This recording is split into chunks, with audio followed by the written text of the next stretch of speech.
you up for another episode of Ghost Facers, a supernatural rewatch podcast. My name is Richard, and sitting shotgun as always is my brother in podcasting, Reid. Hello. It's time to not only to rewatch Supernatural, it's time to rewatch our rewatch. Wait, what? Yeah, we're rewatching all of the episodes of Ghost Facers and talking about how we rank those episodes. I don't have time for that. 5 audios out of 5. We're doing you're listening to Mr. Yamashiro's Mirrors, a Ghost Facers, a Supernatural rewatch podcast. Look, I think podcasts in general are probably slightly unnecessary, but this seems like it's going a bit too far. It's a hat on a hat on a hat. Let's get into it. Ghost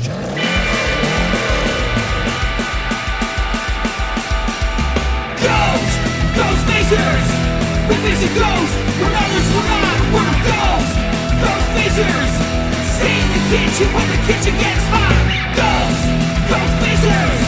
We're facing nightmare, we're facing dread! Ghost Facers! We're facing faceless, we're facing dead! Welcome to Ghost Facers. Today we're discussing the Season 3 recap. Whoa. A thing we've always done and didn't make up last year. I mean, we're early enough. We could just pass it off as we did it. I've never been able to do that. I have to. You call attention to you would pay attention to the man behind the curtain. Yeah. Because look, we both know you're going to find the man behind the curtain anyways, but if I get to it first, then you can't get mad at me about it. So insecure. This season premiered October 4th, 2007, and concluded on May 15th, 2008. With only 16 it's a big gap. Episodes that must have, I guess I didn't clock it at the time, but there must have been big gaps. Well, the writer's strike sort of was a chunk of that, but yeah, that's sort of what happened. Yeah. So this whole season was viewed by an average of 2.74 million viewers. Which was pretty solid. Yeah. You know? And No Rest for the Wicked is the most watched season finale of the entire series. So far. No. What? Yep. Of any of them? Yep. Really? Yep. That's weird. Isn't that weird? Because listen, it's a good season, but that's weird. It's less to do with the season. 5? Yep. It's less to do with the series and more to do with what happens to media during this time. We're literally smack dab in the middle of everybody going digital, all of these streaming networks showing up. Netflix is just being created. This this is the year I think that Netflix goes to streaming. Right. This is when it happens. This is literally how all of these. Yeah, 2008. I'm pretty sure is the year that Netflix goes to streaming. Weird. All of this stuff is changing, and viewership is just getting divided further and further and further. Interesting. That's very odd. So this show theoretically stays as popular, but actually gets less viewers each season. Right. I mean, that's even weirder. Isn't that super weird? Yeah. So some behind the scenes information right away about this season.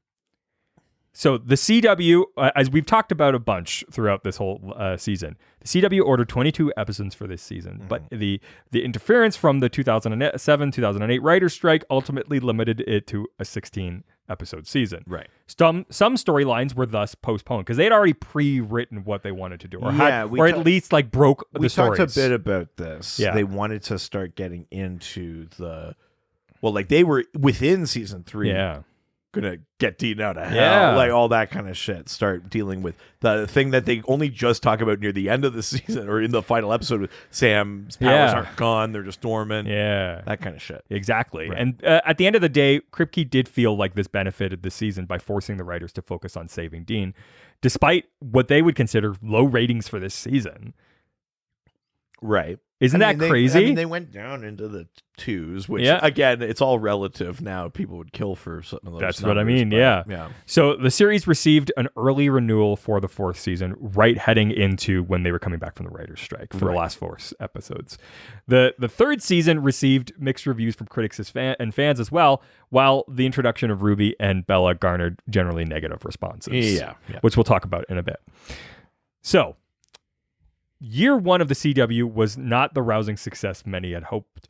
Some old favorites like the Gilmore Girls and Seventh Heavens, that's bad, were shed, and the CW went ahead with its bold new girl power vision, premiering notably Gossip Girl, as well as trying to give genre programming a try with Reaper. You remember Reaper? No, but I remember loved us Reaper. talking about it. I love Reaper. Totally worth the rewatch, especially because Kevin Smith is the one who like basically helped map out what that series is going to be, and directed the first episode. And yeah, he was really behind creating that series. The new dramas were heavily promoted, but because budget was limited, Smallville and Supernatural, the number 1 and number 2 scripted shows respectively, received little promotion or attention from the network. There were no promotion photos done for season 3, and season 2 shots were often recycled for promotion. As well, John Shiban, who we remember from the first 2 seasons, shifted his role from writer to consulting producer for season 3. He was around to offer ideas, but left by the end of the season to run his own show.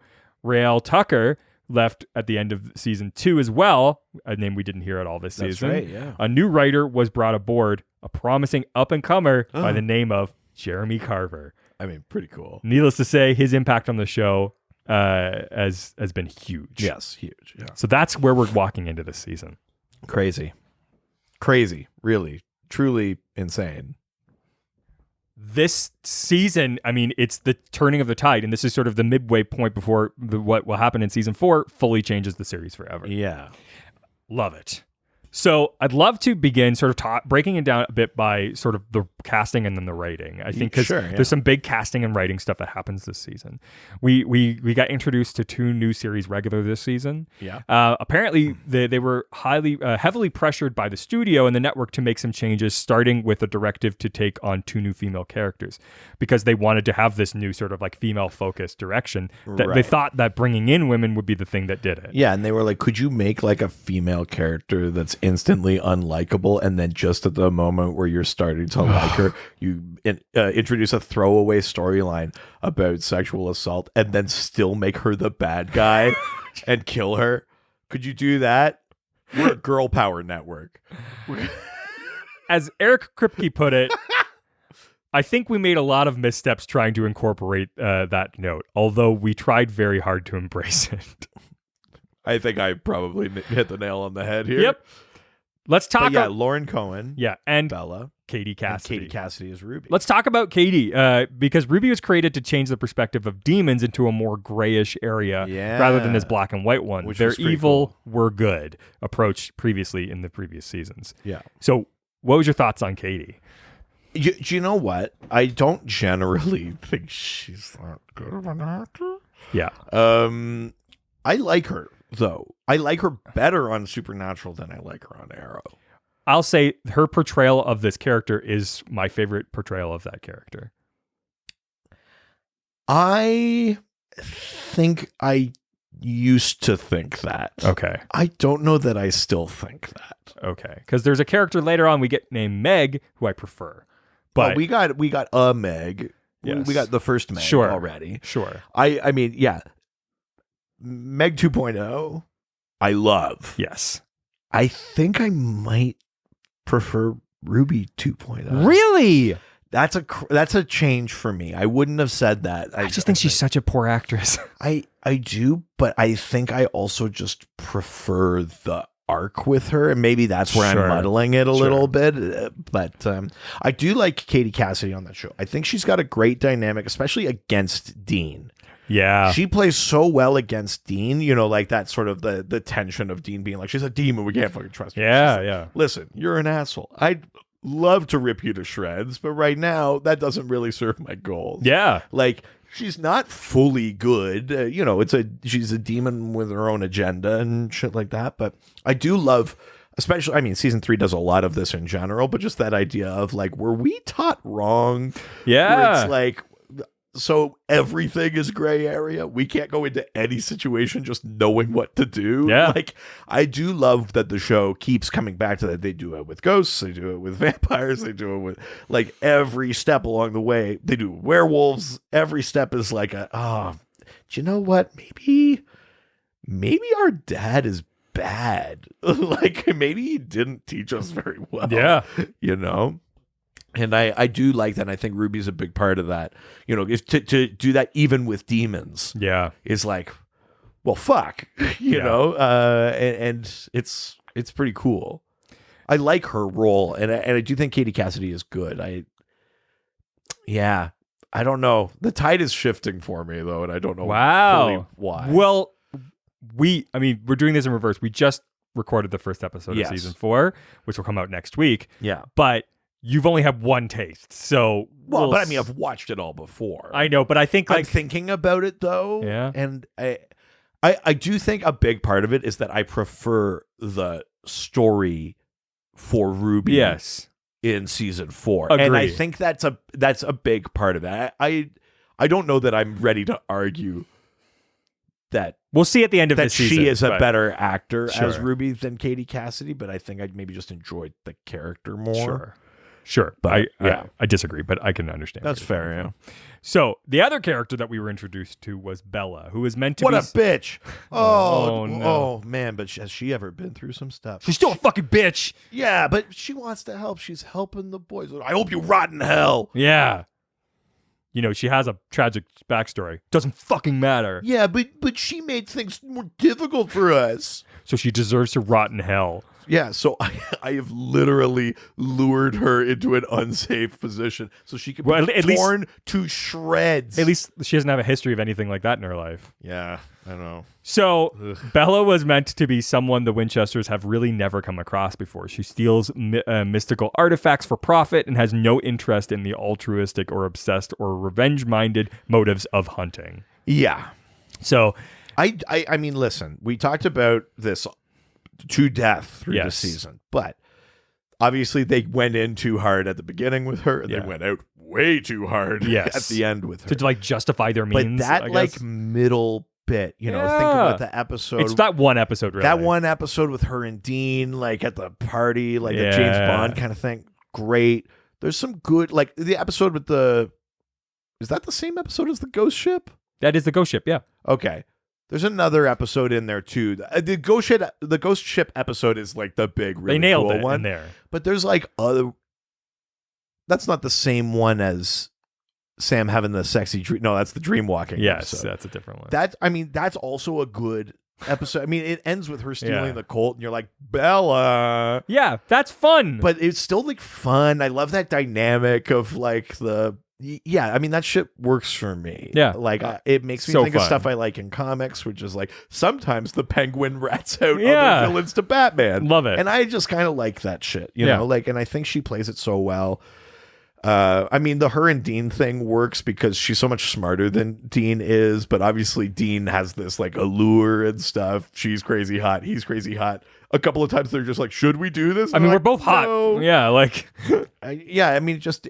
It plays into like the things that are both like nuanced and good about the show, and the things that are obvious and good about the show are kind of all present in there, and it's just such a shame the mishandling of what that character could be. Plus, blowing out the world that there's like occult dealers. You know, like, of course there are. We never really get any of that ever again, too, and I think it's wrapped up in her. Some way later, but it's not a lot different. Like hers is this very kind of like upscale, high class, like auction housey kind of dealing, like almost like an arms dealer, kind of thing. It's like the Jurassic. The stuff we see later is more like individual, like people like peddling stuff out of their van kind of shit. Like, well, sure. Yeah. She is more of like the Jurassic World, like haunted mansion situation. Yeah. It's kind of, it's cool. It's just, it's a shame that it's so mishandled. Yeah. So Katie Cassidy was replaced because of budgetary reasons, apparently.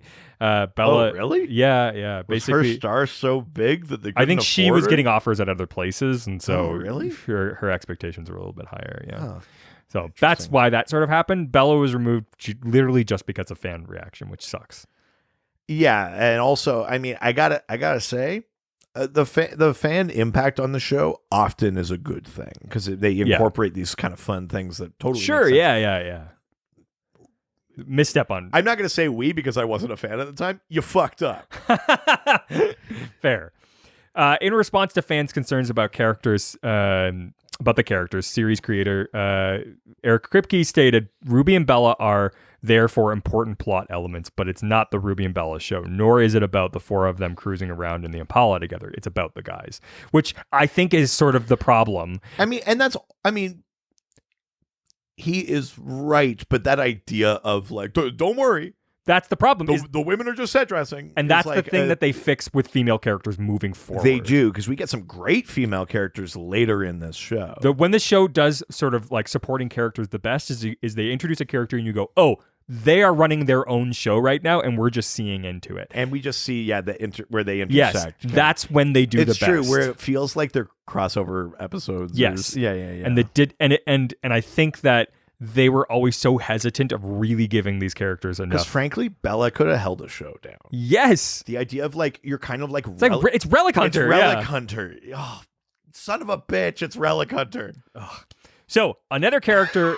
other characters that return to the show, Bobby Singer. Yeah, love Bobby. Jim Beaver, who's quoted as saying that they felt the character has grown into a surrogate father for Sam and Dean over time, which I love. This is one of the best decisions they made. Well, and culminates with the family don't end in blood line at the end of the season. Yeah, it's the moment where you go, okay, they understand what Bobby is their dad. Yeah. Great. And they literally say, like, I was like a father to you. Like, I've been like a father to you, Dean. It's awesome. Yeah, it's true. Richard Spate Jr. returns as the Trickster. Yeah, love that. So happy with that. That was a really cool one. Yeah, mystery spot, man. Yeah, Ooh. Such a good episode. Travis Wester and AJ Buckley and Ghostfacers return as Harry Spangler and Ed Zeddemore. Yeah, and we get the return of Henriksen as well. A fun thing about Wester and Buckley is that apparently they actually improvise most of their lines. I mean, it's cool, but I can see it. Yeah, I wasn't seeing that. So the writers, man, that Ghostfacers episode, what a weird line to toe. I know. What's crazier is, so the Ghostfacers episode is the first episode they come back from the writer's strike.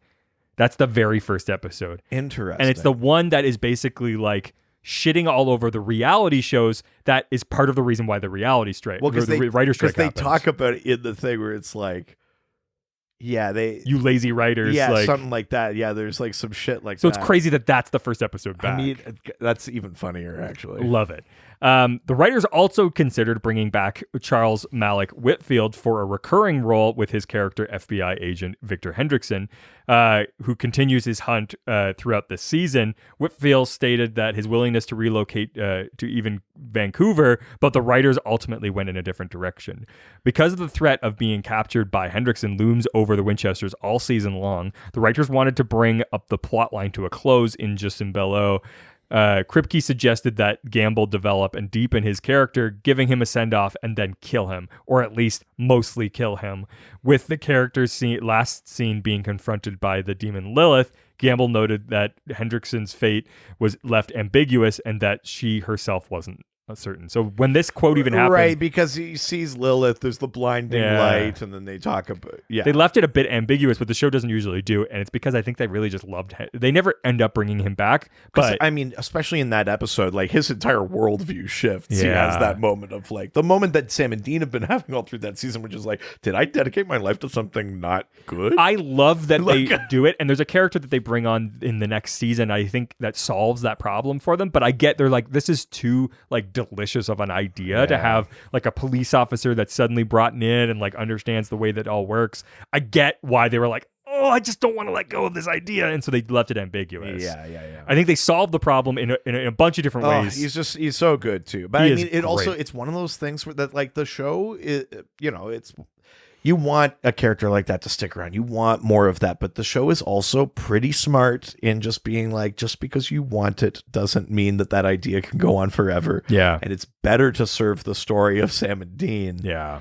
And so, like the show is not that precious with things. Like characters come and go. That kind of doesn't matter if you love them or hate them. Yeah, absolutely. So there's appearances of some other characters that returned that didn't work out as originally planned. Sterling K. Brown made his final appearance as the vampire hunter Gordon Walker in Fresh Blood. That was supposed to be more than one episode, too, Totally. as I recall, right? Yeah, absolutely. The character's story arc for the whole season was intended to be longer, but Brown's commitment to the Lifetime television series Army Wives limited his return to only 2 episodes. Yeah. What a crazy career that actor Well, yeah, had. and him and Kubrick, the Yes. other hunter. Yeah. Insane. Love it. Loved that episode. Because it really did feel like that would be a bigger thing. That's basically just 2 episodes, yeah. Yeah. Filming for the movie Watchmen prevented Jeffrey Dean Morgan from returning in a dream sequence as John Winchester in Dream a Little Dream of Me. Interesting. But the actor was able to provide his voice, at least, in Long Distance Call. Yeah. So, because of the writer's strike, they had to scrap an episode featuring the return of Samantha Ferris as Ellen Harvell. They initially were going to bring her back in the middle of the season, but failed negotiations prevented an appearance in the finale. Interesting. Yeah. Some casting choices were influenced by affiliations with the actors and crew. Okay. Sandra McCoy, who played the Crossroads Demon in Bedtime Stories, was actually engaged to Jared Padalecki after they had been dating, which started when the two were working together in the 2005 film Cry Wolf. Because he's got a thing for demons. Yes, but also crazy that I didn't realize they were engaged. I knew that they were dating. I had no idea. So that explains. The older I get, the more I realize how many people were once engaged and then that didn't go all the way with it. Like, possibly, but not necessarily including both of us. Apparently, before her appearance on the series, she had auditioned for the roles of Jessica Moore, Sam's girlfriend. God, she had a thing for Sam. In the pilot episode, Sarah, a love interest for Sam in the first season, Provenance, and Carmen, Dean's girlfriend, in the second season. Oh, shit. Alternate reality So she has episode. made so many plays to be on Supernatural. Yeah. Interesting. She believed that due to her relationship with Padalecki, the production staff were waiting until the perfect role arrived before casting her. Interesting. So she kept coming out. And they landed on that one? I know. Yes. Weird. Also, he's definitely got a type. Oh, yeah. Like, both in what the roles they play, but also the way they look even. Like, yeah. Kind of shorter, dark hair. Yeah. Serious Yeah. kind of face. Yeah. Yeah. I mean, he's not wrong. Yeah. He and me both. The role of the immortal Doc Benton was reserved for actor Billy Drago, whom executive producer Kim Manners had previously worked on as we said before, in the television series Adventures in Briscoe County Jr. A fan of Frankenstein, actor Boris Karloff, Drago, said that of the role, this was an opportunity to play both Dr. Frankenstein and the creation simultaneously. Instead of creating some immortal monster, he makes himself immortal. This was my chance to pay homage to what I considered one of the most great actors of our time. Due to the time required to apply the extensive makeup and prosthetics for the role, Drago ended up with a minimum of 20-hour workdays. However, he felt that the sleep deprivation improved his performance because Doc Benton's immortal and moving all the time sort of played into that. Manners also selected his assistant, Kelly Cleaver, to play one of Doc Benton's victims. Wow. Interesting. So cool.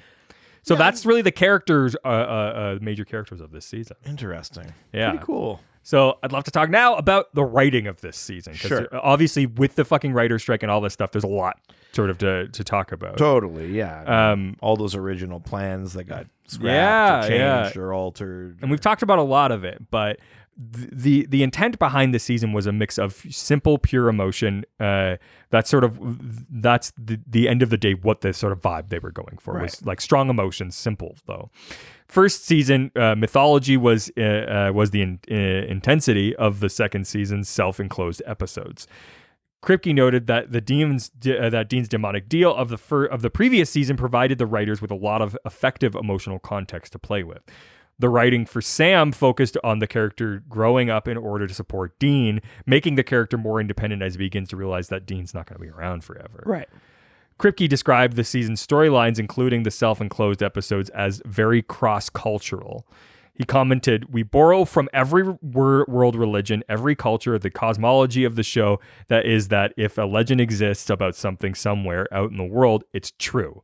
So you really have to cross-pollinate of all the different demons, different cultures, all from different religions.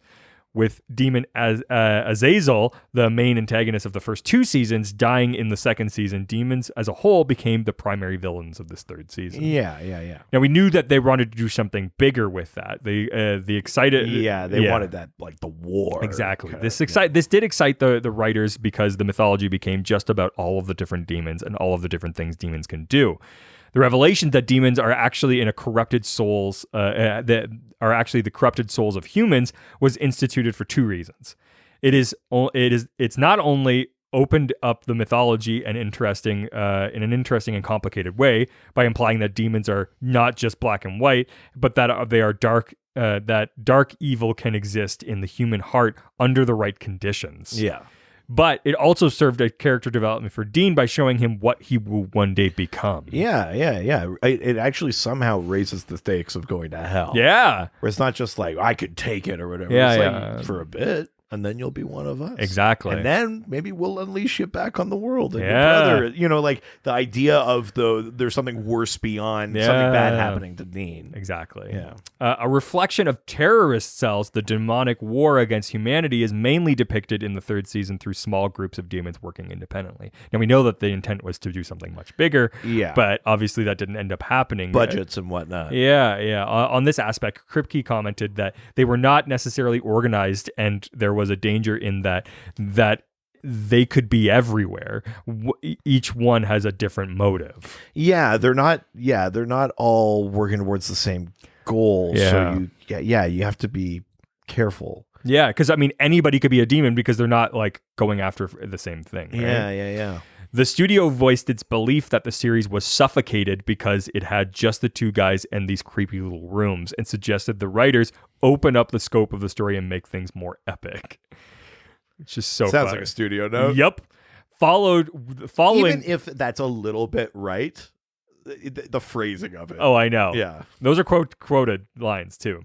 Following the epic kind of scope associated with the 2nd season episodes Hollywood Babylon and All Hell Breaks Loose, with this in mind, the writers decided to depict the war as a large scale.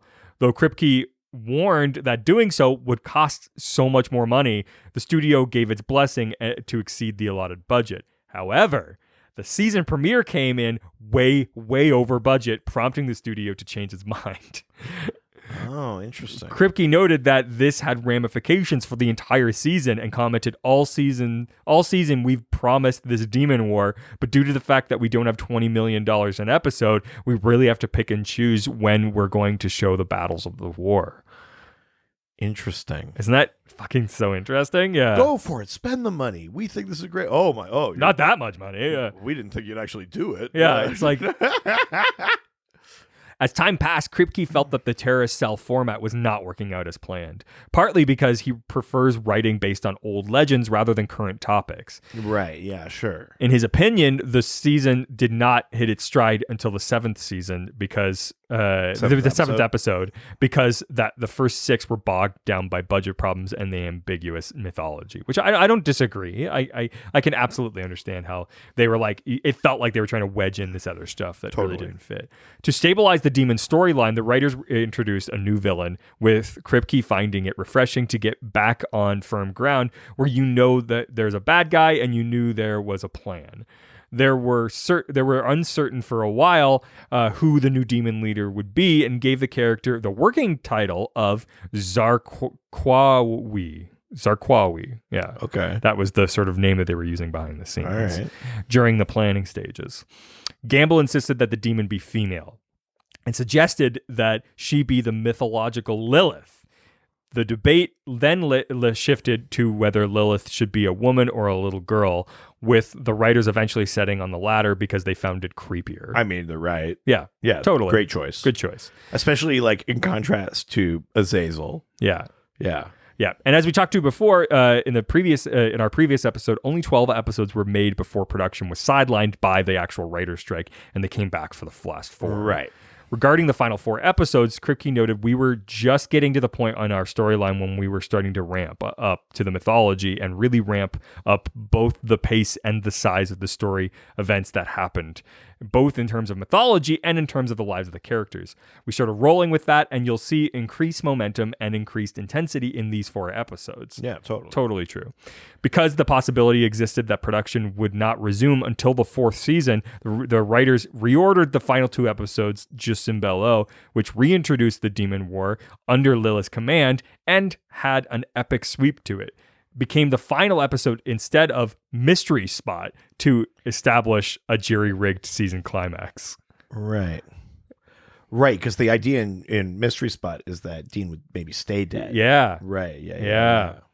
So interesting.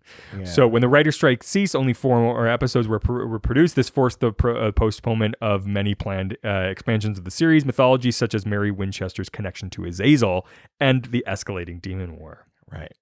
A major deviation occurred with the development of Sam's demonic abilities. The writers intended for him to save Dean from hell, possibly even before the season finale, by giving him his demonic powers and becoming this fully operational dark force who would then want to go after Lilith. Despite this, Kripke felt that the strike's effects ended up making the series more meaner, leaner, and more concise. I mean, yeah, sometimes those unforeseen things they do have positive consequences as well. Totally. And as they were able to focus on the remaining episodes onto the storyline they needed to pay off, Dean's demonic pact, he also pointed out that the strike gave writers and the actors a much needed break, re-energizing them for the final 4 episodes and the subsequent season. Sure, yeah. So that's sort of about the writing of this season. Interesting. So I want to do just a very brief sort of discussion because I've got some really fun extra notes about all of the episodes from this season that we didn't talk about before. So we begin with the Magnificent Seven, bracing themselves basically for this apocalyptic war. They realize they have this more enormous task of now going after all of the fucking things that so many demons got out. Everybody got out. Yeah. And Dean decides he wants to live life to the fullest because he's gonna die. And so we have this whole runner of Dean basically being like, I'm just gonna eat shit and fuck girls. Yeah. And they basically realize that he's just trying to cover his actual emotions. Yeah, of course. And Sam wants to find a loophole in the deal. We get Bobby, who really comes in now to help them figure out sort of what to do next. And then we get introduced to the 7 deadly demons that are actual manifestations of the 7 deadly sins. And honestly, I mean, I know they were building to something else, but we said this at the time. The sins really feel like they should have been maybe the way more baddies. Yes. Like they should be a higher class of demons. Oh, you don't get it. We're the sins. Yeah. It's way bigger. They do that again a little bit in a later season, and I think that is still not handled as well. True. They just sort of I think it's too much, and they don't know how to handle that. They like one thing. It's weird to blow your wad on the 7 deadly sins in one episode and then be like, we're done. Yeah. It's crazy. Yeah. One note that I wanted to bring up. So the drain cleaner scene. Oh God. So that, which you'll hear us talk about again next week. Yes. So apparently that mixture was a combination of Gatorade and Jell-O. Yeah, because the consistency of it is part of what's so disturbing. Yes. Because it's not just that he's drinking something you know is bad for him. It's that it's thick. Where it's oh God, is he even swallowing it? Is it just, you know what I mean?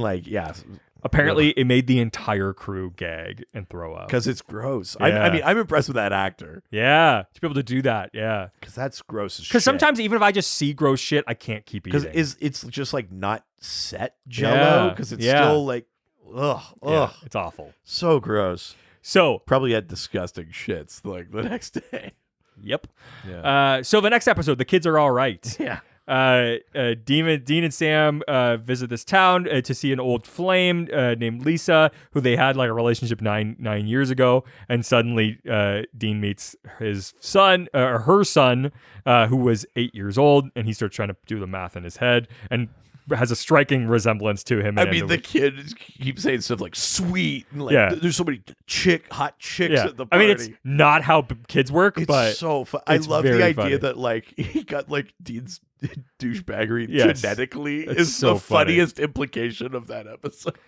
But basically, we find out that all of the kids are actually changelings. They get turned into changelings. Yeah, it's fucked up. It's and good. The realtor of this town is the one that has been sort of is like the mother of the changelings. Yeah. And they have to like basically like. The other thing I loved in this episode is they're like, we know the Dean likes to fuck, but did you know he's like God tier at it? Because we meet this woman he hasn't seen in like 8.5 years, and everyone at the party is like, Dean? You mean that Dean? Where it's like they fucked once and everyone in the neighborhood knows about it. Lightning McDean. yeah. Like Dean is like, I don't even know what you'd compare it to.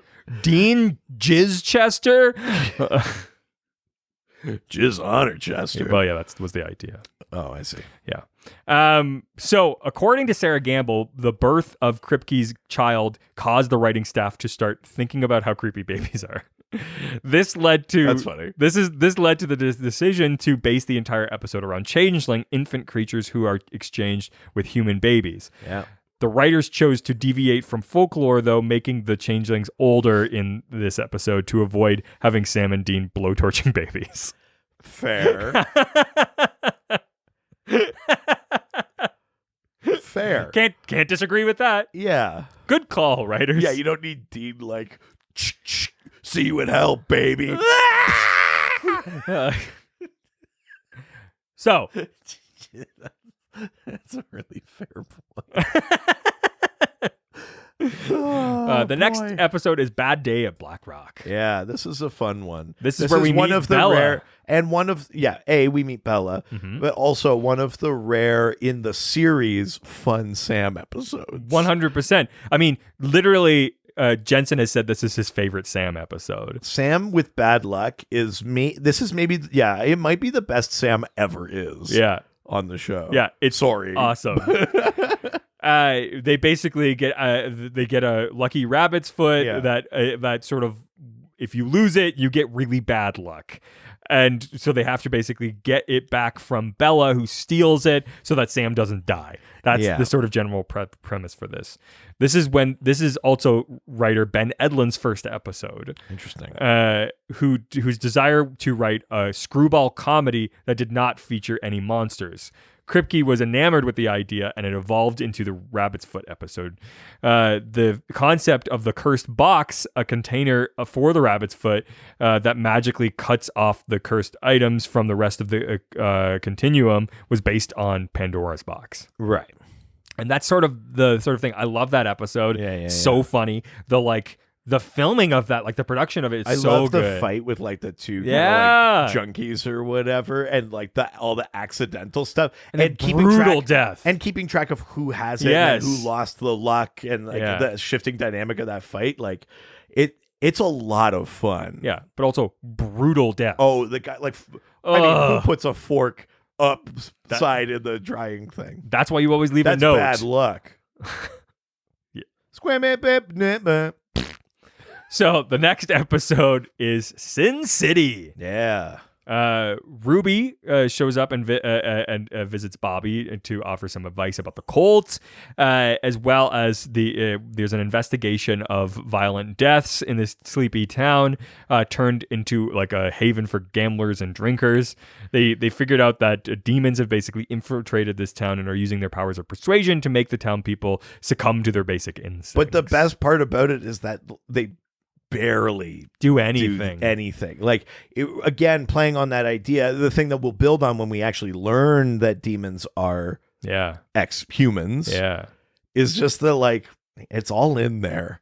It doesn't take much to let that out. Like, these people aren't being compelled to ruin their marriages and spend all their money and gamble and shit. They're just being like nudged, and they're so willing to fucking do it. It's crazy. What I love is also you get this huge chunk of the episode, which is this sort of like bottle moment where Dean and a demon are stuck together in this like broken down We're not basement. so different, you and I. Yeah. Absolutely. This episode was originally only meant to be written by Jeremy Carver, who pitched the concept to the film. Basically, he wants to do Enemy Mine. Dean would be trapped in with a demon in a wine cellar, which is the thing we were just talking about. However, he realized that the second half would mainly feature conversation between Dean and a demon and would deeply delve into demon mythology. Carver sought help from Robert Singer, who agreed to help write the scenes for him. Singer enjoyed humanizing demons and presenting their own point of view. Yeah. And that idea of like, I'm a demon. I believe in Lucifer. Yeah. We don't know if he's real. Like, demons also have faith. Yeah. Like, all sorts of crazy shit happens in that. But we have proof that Lucifer exists in some capacity because he created this place and everything. But where's your proof of God? Yeah, it's interesting. Yeah.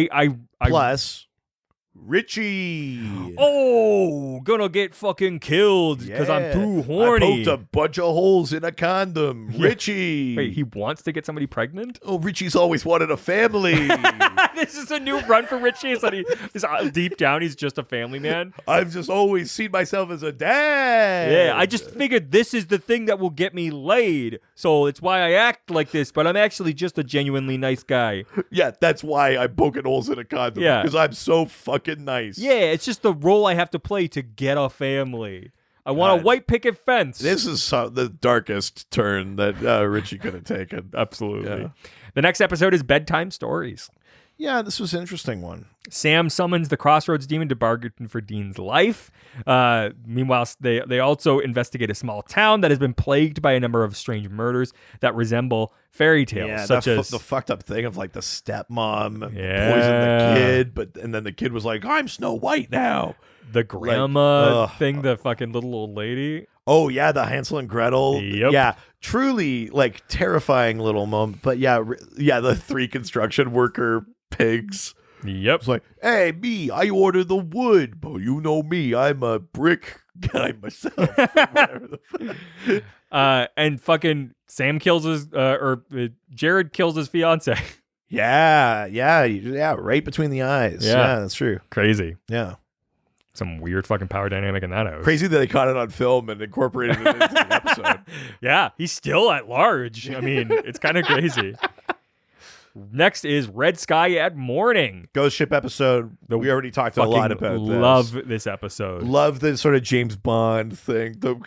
It is a legitimately funny kind of thing.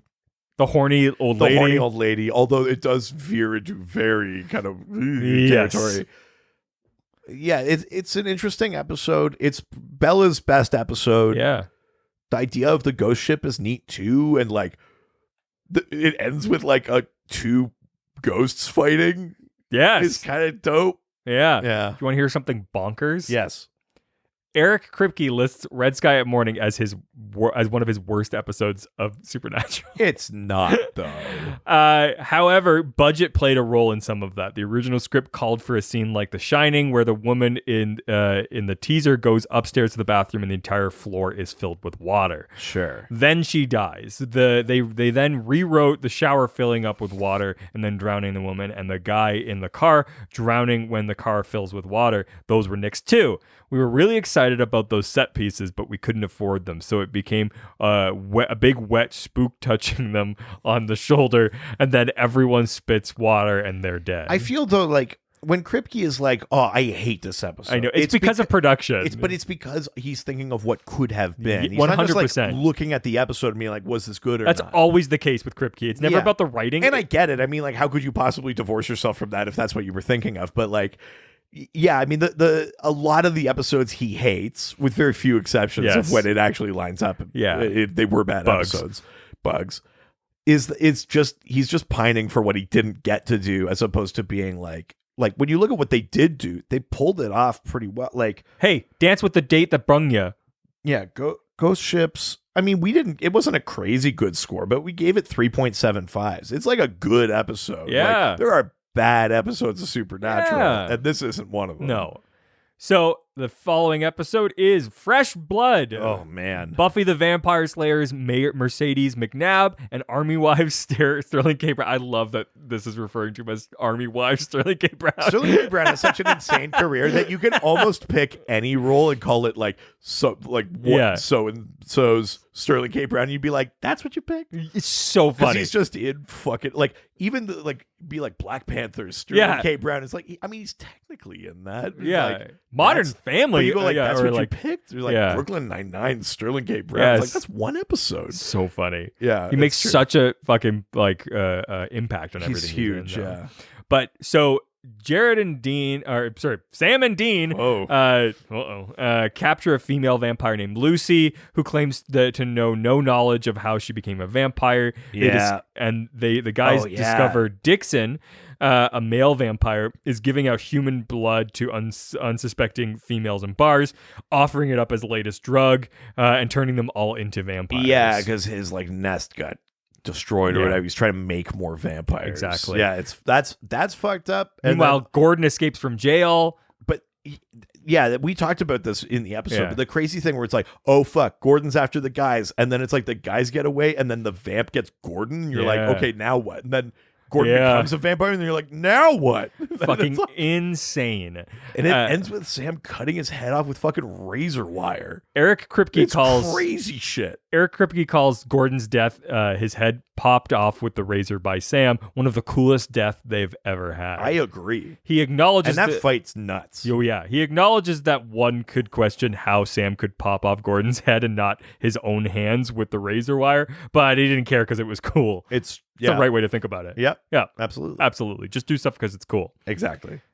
The next episode, A Very Supernatural Christmas. I mean, a fun special I episode fucking love this episode. with the fucking like Krampus. Yes. Do you know what I saw and I didn't clock it at the time? Yeah. Is the guy that plays like one of these old gods, Yeah. like the guy with the pipe and shit. He's in so much shit. He was like, as a kid, like in an episode, or not as a kid, but as like a younger adult.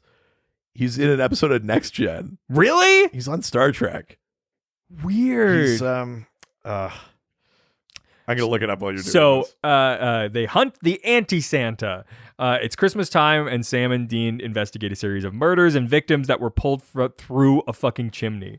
Sam realizes that they're dealing with some sort of anti-Sam and a demon with roots in pagan lore. Love that shit. And tons of fun. Yeah. Dean wants to celebrate Christmas in the old-fashioned way, as if this is going to be his last, but Sam refuses, not wanting to accept that Dean won't be around next year. Right. Sam flashes back to certain Christmases when he waited for his father to come home to give him honestly, a special gift. like, since he died, this show has pulled no punches with how awful John is. Yep. Yeah, they're very much like, oh yeah, this guy was a bad father. John's a piece of shit. So like, it's kind of like good that he's dead. Like, that's basically where they go. Yeah, they're go, like it's a good thing John is dead. The only way that these characters were ever going to grow was not in the shadow of their father. Yeah, truly. It's what is it? Yeah, a flower in shade never grows. Like that's beautiful. Did you come up with that? Yeah, sure. They needed to get the sunlight, and I think that this is what afforded them that opportunity. So totally. Did you find it? I found the actor. Just keep going. I'm going to circle back to it because... all right, I'm going to go to the next episode. Yeah, please do. Because I got a lot to say about Malleus Maleficarum. Yes. We get witches for the first time. Yeah. There's a coven of witches that have killed two people. Ruby says that Ruby reveals why she went to hell and that the brothers should stay away because there's a demon controlling these witches and is very powerful and will surely kill them. Ignoring their plea, the Sam and Dean go after the witches and confront the head witch who reveals Ruby's past. So, the title of this episode, Malleus Maleficarum, refers to the Middle Ages treatise of the same time, which we talked about how to deal with witches. This decision stemmed from the intended plot of the episode, which involved a small town initiating a witch hunt. In the end, a demon would have been revealed to be framing the women in order to create chaos. However, the writers felt that this was too similar to Sin City, and instead had the demon Tammy turn a group of women into witches. Yes. The complete title and subtitle of was Malleus Maleficarum, Maleficus and Irum Herisim ut Firum Ponitessima Conterens, which is about as good as those guys say Latin words too. So. Yeah. Which translates to the hammer of the witches, which destroyeth witches, and their heresy like most powerful spear. which is kind of cool. Yeah. In the books, the authors aimed to refute any claims against the true reality of witches, the show that most witches were women, and to set out the ways of dealing with them. Interestingly, in relation to the prevalent themes of supernatural in season 3, it also asserts that the 3 elements are necessary for the successful accomplishment of witchcraft: the evil intention witch, the help of the devil, and the permission of God. The publication of Malleus Maleficarum was instrumental in the Catholic Church's ultimate acceptance of the reality of witches as a clear and present heresy, and became the handbook for witch hunters and inquisitors throughout the late medieval Europe. Nice. Yeah. Also, the maggots in the burger were inspired by Eric Kripke apparently finding a dead possum in his garbage can. Oh. Maggots were everywhere. He took that to Ben Edlund, and a maggot scene was born. Jesus Christ. Here's a little... Holy shit, I do remember that guy. Oh my God. Shot of the it's like guy. a teen version. Almost. Yeah, this is the episode of Next Gen. It's called The Drumhead. It's the one where this ensign, played by the guy that eventually is in that Krampus episode of Supernatural, is sort of tricked into acting like treasonous by Klingons or Romulans or some shit like that. Mm-hmm. The character he played is Simon Tarsus. Crazy. Ensign Tarsus. I do remember that Look episode. at how young he is. Little baby He's a face. cutie. So, next episode, Dream a Little Dream of Me. Bobby falls into a coma. Sam and Dean race to Bobby's side after he collapses after a coma and can't be awakened. While unconscious, Bobby battles his own personal demons, and the reason he became a hunter is revealed. Sam and Dean discover someone poisoned Bobby with a potion that can that will kill him if he doesn't wake up soon. This is a pretty cool episode. Yeah. I like the dream walking thing. Dream Warriors, baby. Yeah, that's pretty neat. We get a little bit of Bobby backstory, which is heartbreaking and cool. And sad, and we get, like, for no reason at all, a crazy, sexy Sam and Bella dream. Yep. A thread that is never picked up again. Nope. Which is that Sam has been secretly fantasizing about Bella the whole time. I just assume everybody is. I mean, we all are. Yeah. When am I dead? Yeah. When the brothers decide to take the potion themselves and enter Bobby's dream in order to save them, they become face to face with their own personal nightmares. Yeah. That's sort of the basic thing about this episode. Good episode. Jared threw out his back while shooting the baseball bat attack scene in Dream a Little Dream of Me. He toughed it out while Sam was being kicked and battered by Jeremy. When you see Sam squinting in pain, it was actually real. Interesting. I like that. Also, if anybody wants to make their own, the African Dream Root tea recipe is 3/4 inch of African Dream Root, 1 tablespoon of ground ginger, 1 tablespoon of cinnamon, 1 teaspoon of honey, 1 contaminated piece of Dreamer's DNA. In case you're interested. Yeah. Give me your hair. Oh, for nothing? Yeah.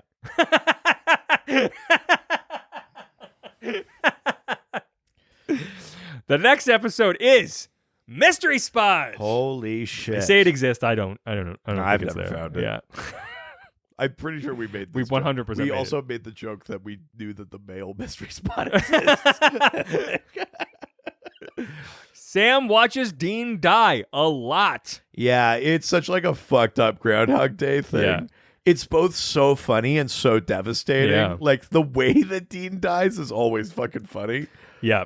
Basically, they just keep reliving this one single day to try to figure out what happened, and it ends up being the Trickster. Yeah, which is cool. Cool way to bring the Trickster back. And interesting that the Trickster is not just like fucking with them. He's like, I need Teaching you to, them a lesson. I need you to fucking learn something, Yeah. Sam. Like, you cannot stop this from happening. It's like, why does the Trickster give a shit? Yeah. So Very interesting.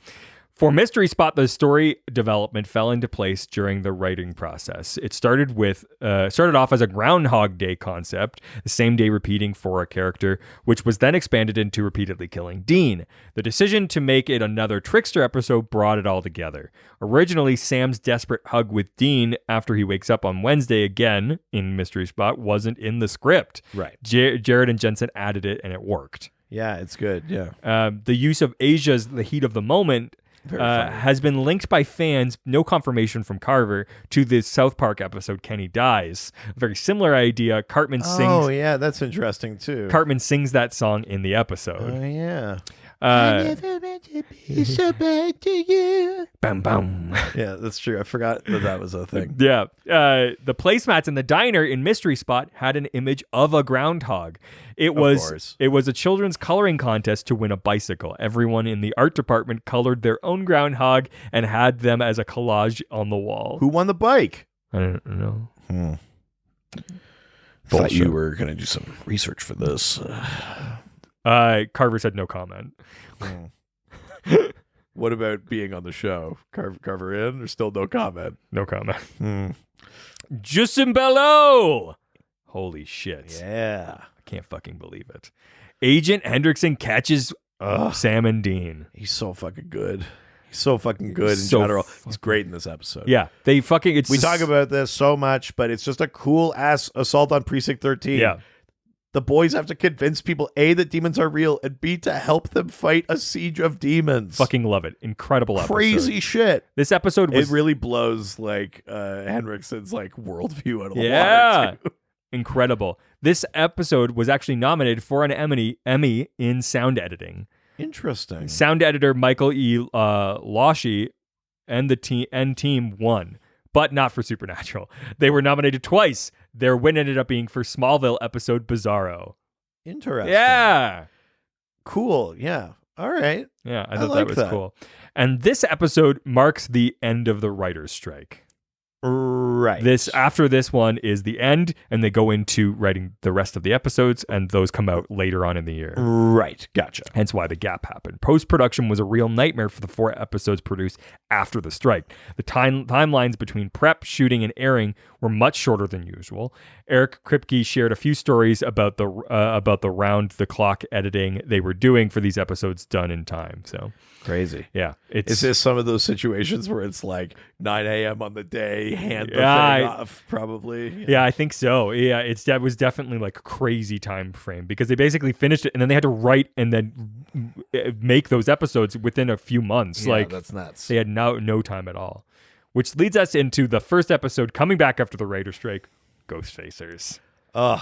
Sam and Dean stumble into a violent reality show. So funny that this episode is like not from the perspective of Sam and Dean. No, I really love that. It's very funny. I this is when they bring in new characters. It's always the best way It's to do it. a fun riff on reality TV. They get in their digs about like the whole Yeah. premise of the writer's strike and everything. Yeah. But also, yeah, I mean, just having the ghost facers in there, having them like know that these things are real already, but also still Not take them seriously enough and like but think that also- they can handle them. Yeah, everything about it. And then it's so like crushing and sad. Like one of them fucking dies. It's a story of gay love. But then they like very flippantly like exploit his death for the thing. Like, yeah, I mean, the episode is walking a lot of tight ropes. I do love it. It's great. Then we get long distance call. Dean gets a call from his dad, and we find out that people are getting basically phone calls from their loved ones telling them to kill themselves. Yeah. I mean, good. Look, I don't need to get pushed that hard. Like you can just have anybody call and say that. Oh God. Like you don't need to bring my family into it. That almost sounded like weirdly like you were asking for them. Like, give us your reviews. Yeah, call us, tell us, kill ourselves. Just anything to give me the ounce of courage I need. Hashtag sweet release. Oh God. Yeah. So I mean, that's basically the concept for this. I think it's a pretty decent episode. Not one of my favorites, but Yeah, we did not like it. no, it was bad. Yeah. But we liked the next one less. Time is on my side. Yeah. Sam and Dean meet Doc Benton. Bella's fate is revealed. Doc Benton, great. Yeah. The What only fuck good with part. Bella. I've done that bit to death already, even in this episode. Yeah, We yeah. talked about that. They do Bella dirty. It's horrible. Yeah, but Doc Benton rules. Doc Benton is tight. It's unfortunate that he was sort of put into that same episode, but Yeah. but really, really good acting by him. I love Billy Drago. Yeah. They did Bella dirty. Yeah, 100%, which leads us to our final episode. Whoa. No. The cool like neighborhood taken over by creepy child demon Lilith. Love Awesome. that shit. Love it. So good. Yeah. No rest for the wicked. Yeah, we have to basically just go in there, try to kill Lilith before Dean dies. And such a horrific death for Yeah. Dean. Doesn't work out for Dean. He still dies. And this Sam weird thing about like something is special about Sam again. Yep. And Lilith can't kill him. Yep. Sam faces off and That she can't cool kill him. shot of Dean in hell. Yep. Yeah, lots of really good stuff. Great portrayal by the little kid as Lilith. Oh fuck. And that family. So scary. Yeah, really scary. Yeah, the family being held hostage by by what is no longer their kid. Yeah. So that is season 3, 16 episodes. I want to just very quickly, like we do, talk about our reviews. I want to talk about like what we ranked high and what we ranked low. Yeah. So we gave out full 5s for 5. Whoa! 5 of 16 season 3 episodes. We were like, this is as good as this season gets. Wow. So they hit that height that many times. Do you want to guess what they are? Okay. Let me see. Let me work from the beginning. Sure. If I can. Okay. It's going to be not Magnificent 7. Incorrect. Oh, it is. Holy Full shit. 5s across the board. Me, you, and our guests, Kyle Oh, and that's Taylor. right. Yeah. Full 5s. Okay, so there we go. Yeah. The next one is Bad Day at Blackrock. No. Oh, okay. That one's close, though. Bad Day at Blackrock, you gave it a 5. I gave it 4.5. Okay, so one of our guests gave it a 2 and one gave it a 4. Bonkers. Yeah. Then is it Fresh Blood? No. What? Fresh Blood, we actually had problems with. Whoa. Because there was some kind of bad shit in it that we didn't Oh, love. okay. The next one was Supernatural Christmas. Oh, yes. We gave that full 5s. Yeah, I mean, I love that fucking episode. Then it's going to be Mystery Spot. Yep. And Justin Bello. Yep. And then No Rest for the Wicked. No. Ghostfacers. Really?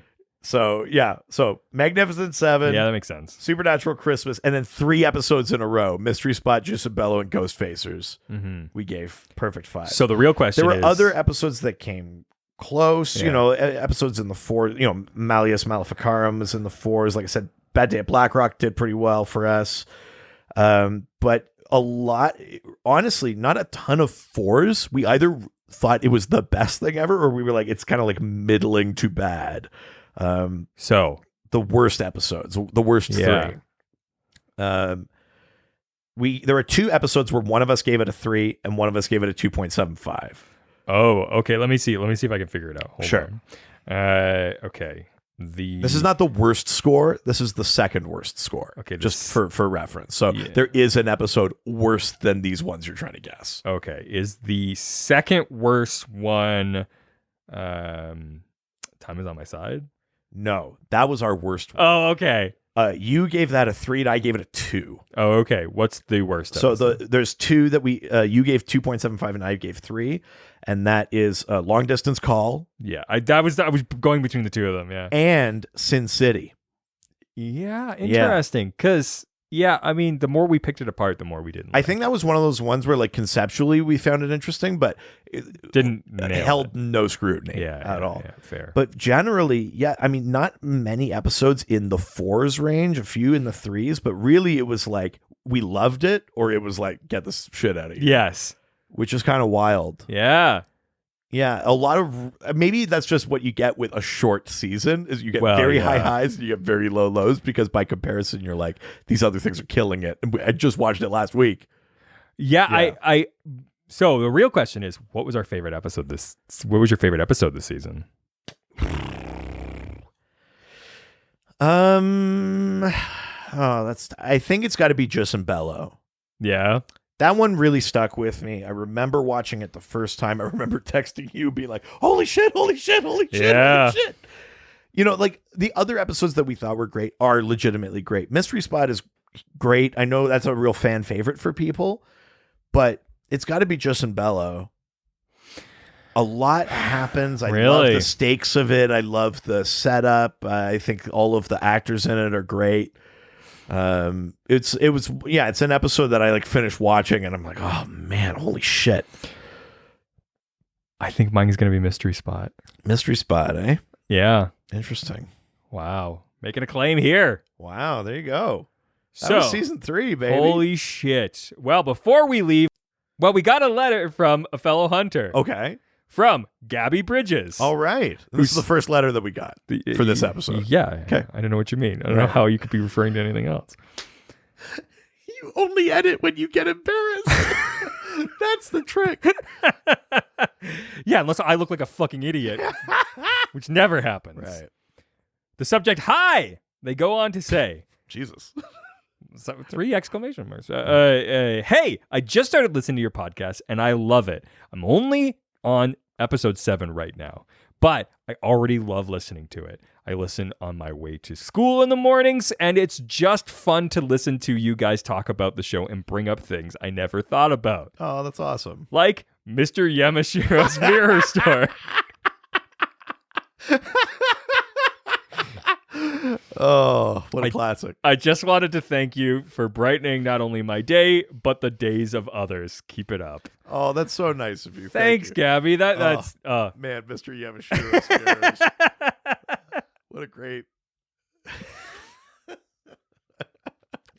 So funny. Love that so much. The idea of him showing up the next day. I'm ruined! Yeah, why did everyone told me not to get into the mirror business.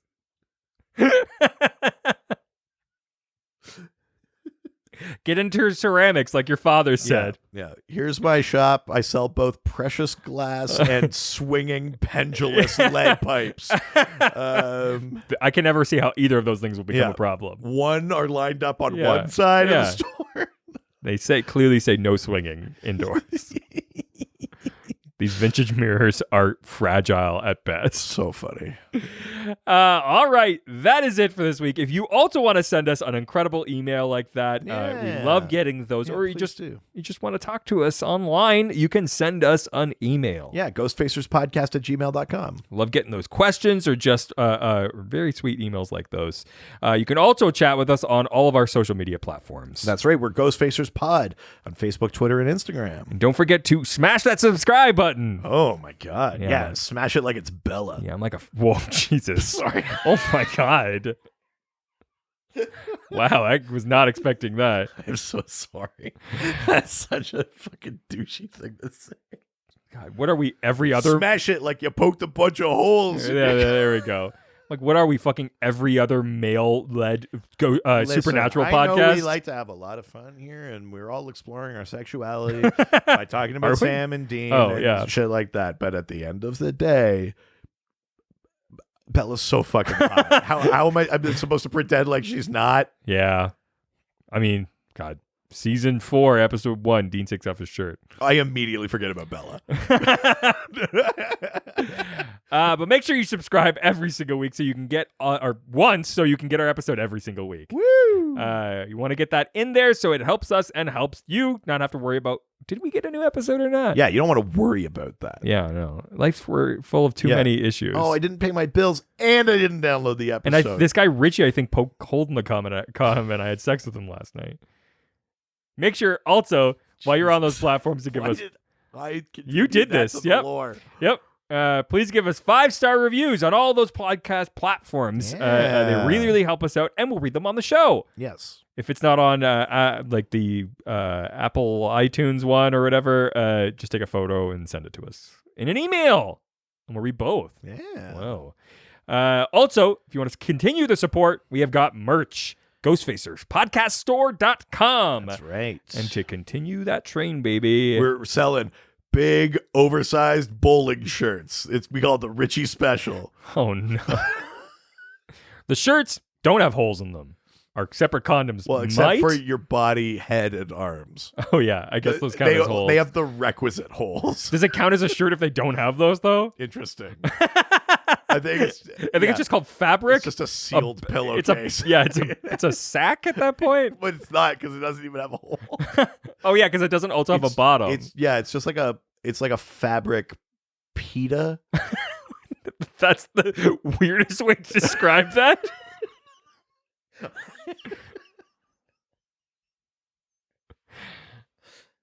we've got another podcast called Dr. DC, where we talk about DC comic books, movies, and television shows, and everything that sort of surrounds around that umbrella. It's a lot of stuff that we talk about is probably something that will show up on this show at some point. So I think that you'll enjoy it. Talking about lore and how the world works and shit like that. It's a ton of fun. Yeah. All right. That is it for this week. Say goodbye, bitch. Sure.